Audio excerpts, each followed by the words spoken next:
तुम्हारा अपराधी मैं हूं पार्वती। मैंने ही तुम्हारे पुत्र का वध किया है।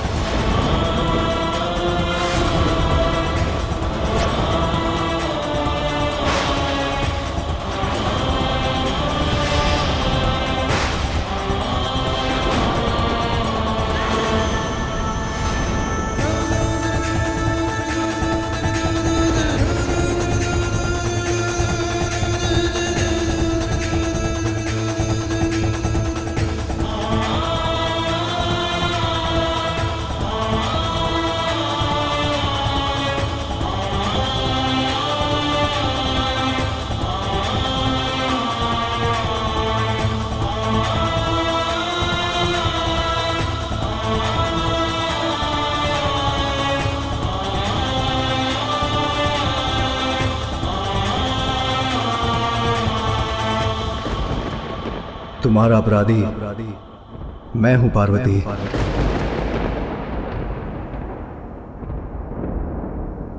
आपने किया मेरे पुत्र का वध, किंतु क्यों स्वामी? ऐसा क्या अपराध किया था उस बालक ने? उत्तर दीजिए। मेरे पुत्र,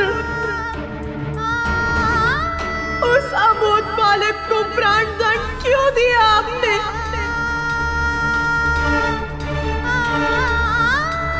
मैंने कुछ पूछा है आपसे, उत्तर दीजिए। मां का हृदय पुत्र की मृत्यु का कारण समझाने पर भी कहां समझ सकेगा मां। और तुमसे क्या कहूं, दुखद सत्य तो यह है कि इसके शीश को इसके धड़ से विलग कर इसके प्राण हरने वाला मेरा ही त्रिशूल था। वो बालक जिसका जन्म अभी ही हुआ था, जिसने संसार को जाना तक नहीं था, उसका इतना भयंकर अंत हुआ मेरे ही स्वामी के इस तीक्ष्ण त्रिशूल से। कितना कष्ट हुआ होगा उसे, उसका प्राणांत हो गया। क्यों क्यों हुआ ऐसा? जो मेरे ही हृदय का स्वरूप था, मेरी ही कल्पना से जन्मा था, जो मेरी ही आज्ञा का पालन कर रहा था, उसके किस दोष के लिए ऐसा भीषण दंड दिया आपने उसे? उसके शीश को कैसे विलग किया आपने?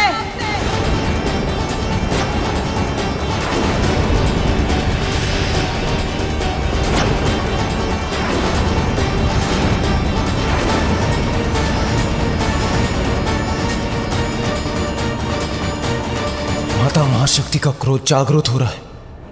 माता कुपित हो कदाचित हमें भयंकर दंड देंगी।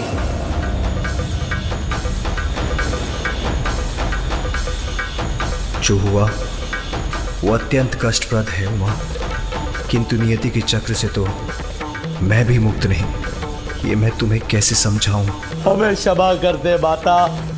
माता, हमसे बहुत बड़ी भूल हो गई। माता, हमें नहीं ज्ञात था कि ये बालक आपका पुत्र है। माता, इसने हमें और प्रभु को भी भीतर प्रवेश करने से रोक दिया था। ठहर जाइए, किसी को भी भीतर जाने की अनुमति नहीं है। माता, जब उसका विरोध कर भीतर प्रवेश करने का प्रयास किया तो उसने हम सभी को पराजित कर हमारी दुर्दशा कर दी। किंतु माता, उसमें दोष हमारा ही है। वो प्रभु ने तो मात्र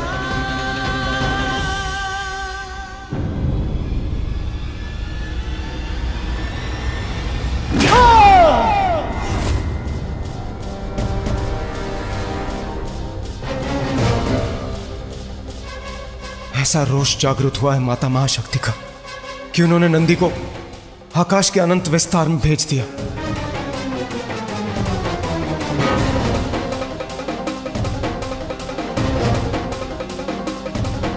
किसी को भीतर नहीं जाने दिया ना मेरे पुत्र ने। आप सभी के अनुसार ये था उसका अपराध।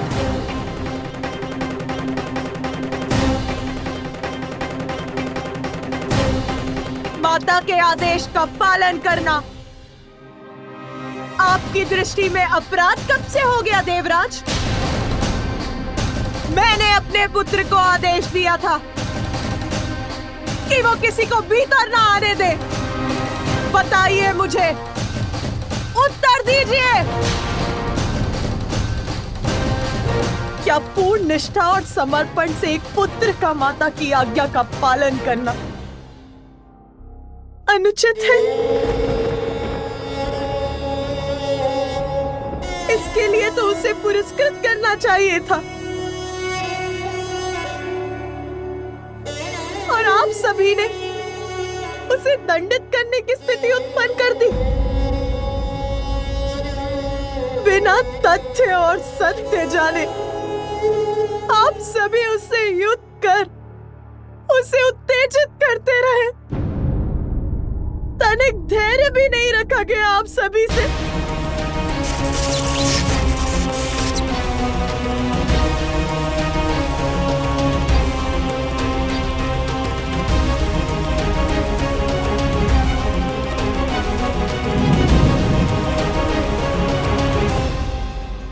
सभी देवता एक साथ होकर एक बालक पर अपना शौर्य प्रदर्शित करते रहे। मेरे पुत्र को अपने प्राण देकर अपनी माता की आज्ञा का पालन करने के लिए विवश कर दिया आप सभी ने। क्यों किया ऐसा?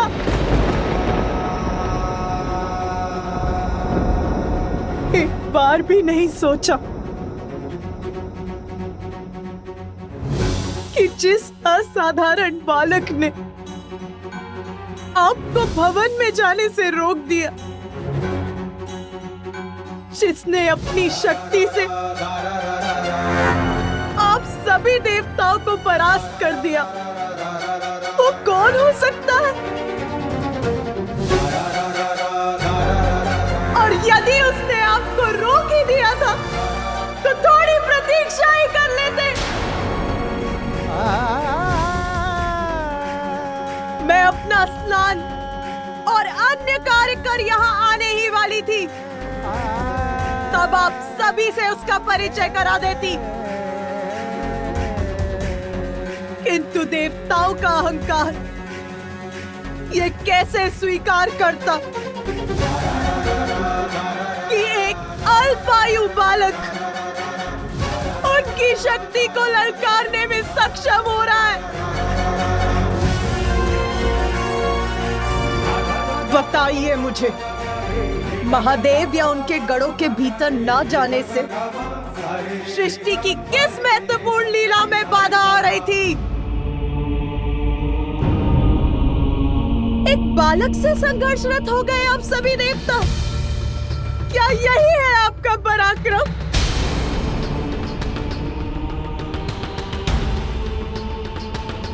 एक बालक से, मात्र एक बालक से क्या हानि पहुंचाई थी उसने किसी को? क्या वो आपसे आपका पद मांग रहा था देवराजेंद्र? मेरा पुत्र, मेरा कोमल हृदय,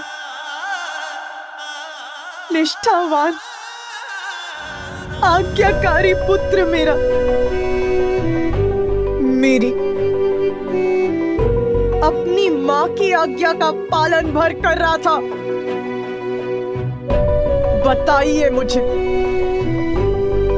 क्या इस घटना के बाद संसार का कोई भी पुत्र अपनी माता की आज्ञा का पालन करेगा? क्या किसी भी पुत्र में इतना साहस शेष रहेगा?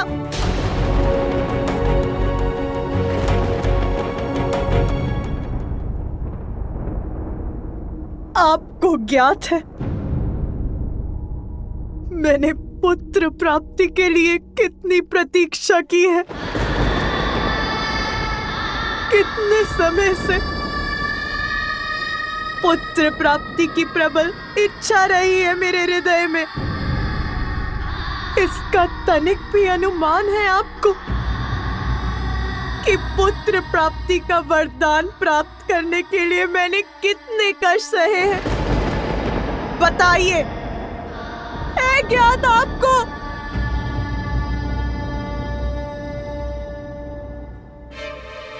आदि शक्ति हूं मैं, आदि शक्ति हूं मैं, आदि शक्ति हूं मैं। वो आदि शक्ति जो उस समय सती के रूप में भी मैं सदा आपकी ही प्रार्थना में लीन रही, अपने पिताश्री प्रजापति दक्ष के विरुद्ध गई ताकि आपके साथ हमारा विवाह हो सके। बस!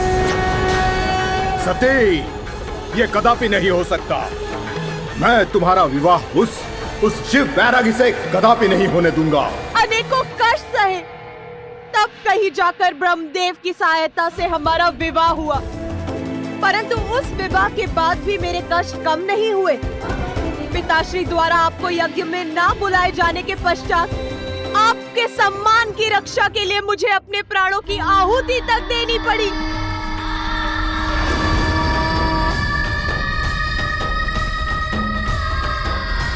सती का अंत अवश्य हुआ, किंतु उसकी इच्छा पूर्ण रही। इसीलिए मैंने पुनः जन्म लेकर आपको मनाने के लिए वर्षों तक तप किए, ताकि इस बार मेरे पुत्र प्राप्ति की इच्छा पूर्ण हो सके। किंतु आप वर्षों तक समाधि में लीन रहे। आपको तो इसका आभास तक नहीं था। किसी प्रकार पुनः आपसे विवाह हुआ और वर्षों पश्चात जब पुत्र प्राप्ति की कामना की तो देवता अपने अपने संकट लेकर आ पहुंचे। हमें आश्वस्त कीजिए हे दयानिधान कि आपके और माता पार्वती के संयोग से कभी भी कोई भी संतान जन्म नहीं लेगी। मेरे प्रथम पुत्र को आपने उनके कार्यों में लगा दिया। मैंने कुछ नहीं कहा। मैंने द्वितीय पुत्र के लिए पुनः कठोर पुण्य व्रत तक किया। मुझे एक ऐसी संतान का वरदान दीजिए, त्रिमूर्ति के समक्ष गुण हो उसमें। तथास्तु। पुत्र पाकर एक माँ पुनः प्रफुल्लित हुई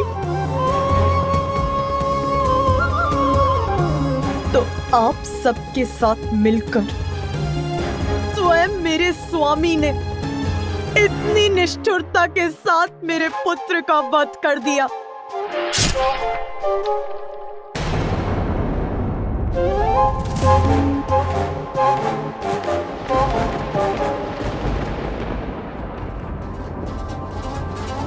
स्वामी, आपका त्रिशूल तो इसीलिए है ना कि उसका प्रयोग कर आप दुष्ट जनों से अपने भक्तों और अपनों की रक्षा कर सके, और आपने उसी से अपने पुत्र का वध कर दिया।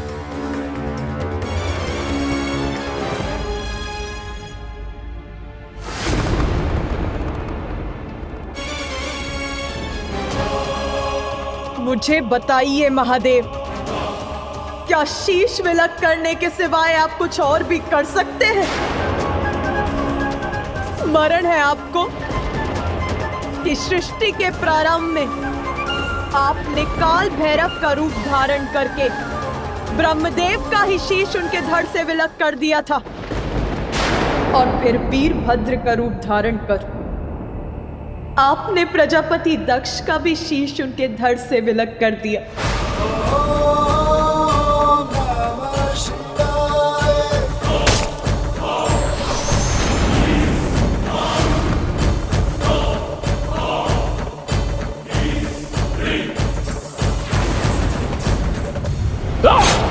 किंतु इस बार तो आप सभी सीमाएं लांघ गए। आपके जिस पुत्र को आपका स्नेह प्राप्त होना चाहिए था, आपने उसी पुत्र का शीश उसके शरीर से विलक कर दिया।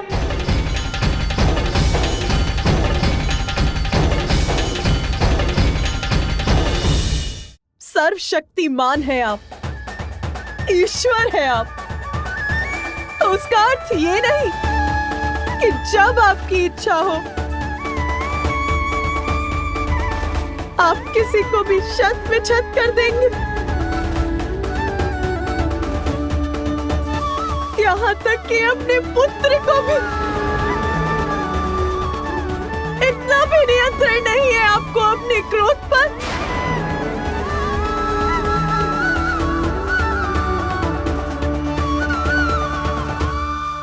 मुझे मेरा पुत्र पुनः चाहिए। आप तो ईश्वर है ना महादेव। मेरे पुत्र को पुनर्जीवित कीजिए।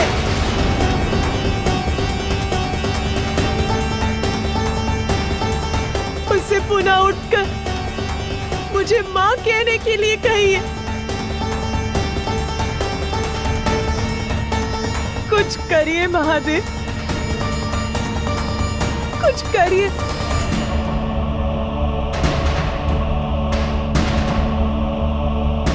अन्यथा मैं भी अपना नियंत्रण खो दूंगी।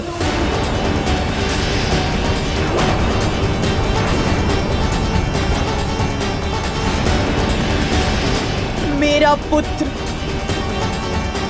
मेरा प्रिय पुत्र, मेरे सृजन से उत्पन्न हुआ मेरा पुत्र।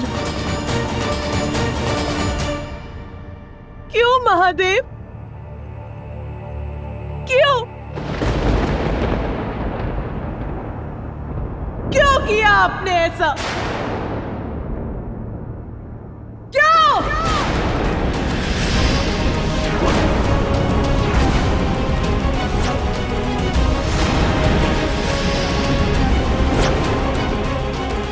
देवी पार्वती का क्रोध अपने चरम पर है और अगर उन्होंने प्रचंड रूप धारण कर लिया तो अनर्थ हो जाएगा।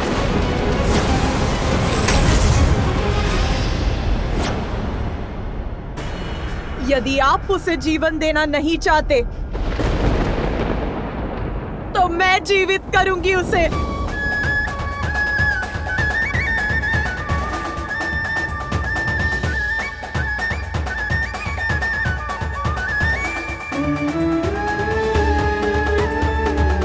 मैंने ही उसका सृजन कर उसे जीवन दिया है, तो मैं ही उसे पुनर्जीवित करूंगी।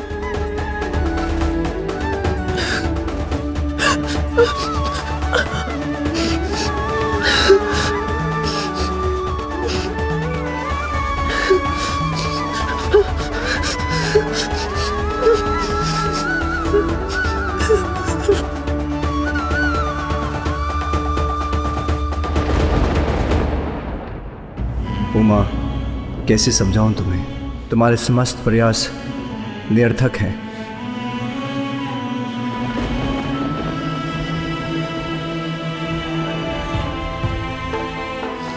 ये क्या हो रहा है? इसका शीश क्यों नहीं बना पा रही हूं मैं? उसे जीवन क्यों नहीं दे पा रही हूं मैं?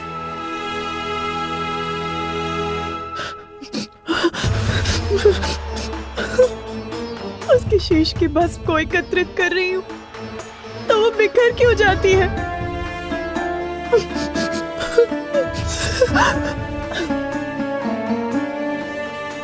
रुक जाओ उमा,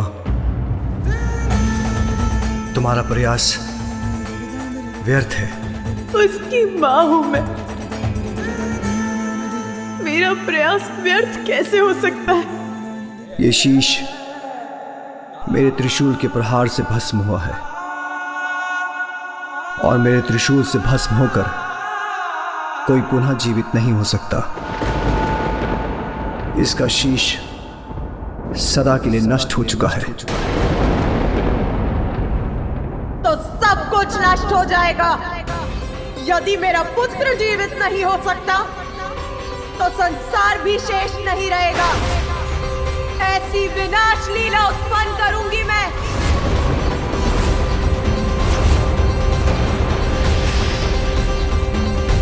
अब सभी नारी को क्या समझते हैं? भले ही कुछ भी होता रहे, आप सभी कुछ भी करते रहे और वो शांति से सब कुछ सहती रहेगी। नहीं,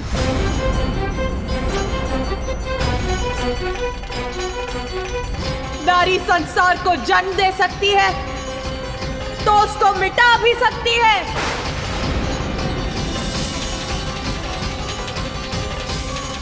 अब सर्वत्र विनाश ही विनाश होगा, कोई शेष नहीं रहेगा।